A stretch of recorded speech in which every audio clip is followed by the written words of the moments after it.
നാക്കുപിഴയെന്നോ K S Hariharan എന്ന് പറഞ്ഞ വ്യക്തിയുടെയോ R M P എന്ന് പറയുന്ന പാർട്ടിയുടെയോ മാത്രം അഭിപ്രായമായി നമ്മൾ ചുരുക്കി കാണേണ്ടതില്ല.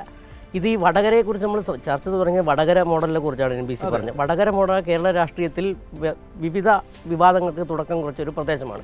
പഴയ കോലിബീഡ വടകര മോഡൽ നമ്മുടെ മുന്നിൽ ഓർമ്മയുണ്ട്. ഒരുപക്ഷെ ഇത് തിരിച്ചു പറയേണ്ടത് ഈ വടകരക്കാർക്ക് തലവേദനയായി മാറുന്ന ഒരു മുന്നണിയും സംവിധാനമാണിതെന്ന് പറയേണ്ടി വരും. കാരണം എല്ലാ പ്രാവശ്യത്തിലും ഈ വടകര എന്ന് പറയുന്ന പേര് തന്നെ കയറി വരികയാണ്. ഇവിടെ സംഭവിച്ചത് എന്താണ്? നാക്കുപിഴയല്ല, അതൊരു ബോധ്യത്തിൻ്റെ പ്രശ്നമാണ്, ഒരു രാഷ്ട്രീയ ബോധ്യത്തിൻ്റെ പ്രശ്നമാണ്, സ്ത്രീ സമത്വത്തെക്കുറിച്ചുള്ള കാഴ്ചപ്പാടിൻ്റെ പ്രശ്നമാണ്.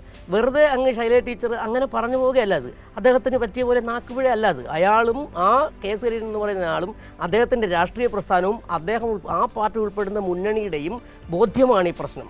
നമ്മളിപ്പോൾ സംസാരിക്കുന്നത് ഈ പൊളിറ്റിക്കൽ കറക്റ്റ്നെസ്സിൻ്റെ ഒരു കാലത്തെക്കുറിച്ചാണ്, സ്ത്രീ വിമോചനത്തെക്കുറിച്ച് പറയുന്നതാണ്. പുരുഷാധിപത്യ കാഴ്ചപ്പാടുകളെ പൊളിച്ചു നീക്കിക്കൊണ്ട് മുന്നോട്ട് പോകാൻ നമ്മൾ നടത്തുന്ന ശ്രമങ്ങളുണ്ട്, പുരോഗമന പ്രസ്ഥാനങ്ങൾ നടത്തുന്ന ശ്രമങ്ങളുണ്ട്.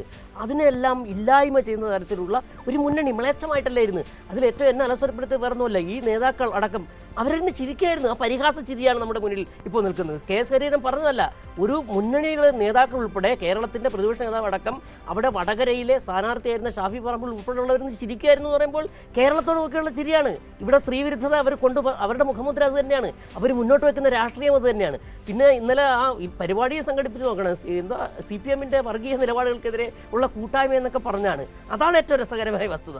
ഇതാണ് ഈ പരിശോധിക്കേണ്ട സാധനം എന്ന് പറഞ്ഞാൽ, ഇവർ ഈ ഒരു വിഷയത്തോടു കൂടി ചെറിയൊരു വിഷയമല്ല, ഇവരെന്താണ്, സ്ത്രീകളെക്കുറിച്ചുള്ള കാഴ്ചപ്പാട് എന്താണ്, ഇവരുടെ ആൺനോട്ടം ഇങ്ങനെയാണ് എന്ന് കൃത്യമായി ബോധ്യപ്പെടുത്തേണ്ട ഒരു സാഹചര്യം കൂടിയുണ്ട്. ഇതൊരു ചെറിയ വിഷയമായിട്ട് എനിക്ക് തോന്നി ചർച്ചകൾ ഇനിയും തുടരേണ്ടതുണ്ടെന്നുള്ളതാണ്.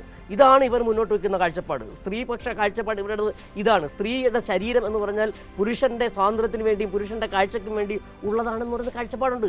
അത് നമ്മളിങ്ങനെ ഒരു നിരന്തരമായി ഇത് കളഞ്ഞുകൊണ്ടിരിക്കുമ്പോൾ ഇവരിത് വീണ്ടും നമ്മുടെ മുന്നിലേക്ക് മാലിന്യങ്ങൾ കൊണ്ടുവരുന്ന ഒരു മാലിന്യം കൊണ്ടുവരുന്ന മുന്നണിയും രാഷ്ട്രീയ പാർട്ടി, അതിൻ്റെ വിപ്ലവം എന്നൊക്കെ പറയേണ്ടി വരുന്നതുകൊണ്ട് എനിക്ക് NBC അങ്ങനെ പറഞ്ഞത് എനിക്ക് ഭയങ്കര വിയോജിപ്പുണ്ട്.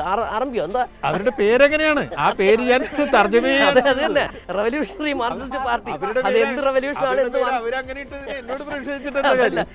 അങ്ങനെ പറഞ്ഞവരെ റവല്യൂഷണറി മാർക്സിസ്റ്റ് പാർട്ടി എന്നൊക്കെ പറയുന്നതിൻ്റെ അതിൻ്റെ ഔന്നത്യത്തെക്കുറിച്ച് നമുക്കൊക്കെ അറിയാം. അതൊക്കെ പറഞ്ഞ് ഈ പാർട്ടിയുടെ പേര് പറഞ്ഞുകൊണ്ട് ആ മഹത്തായ ആശയത്തെ കൂടി ഇല്ലാതാക്കുന്ന തരത്തിലേക്കാണ് കാര്യങ്ങൾ പോകുന്നത്.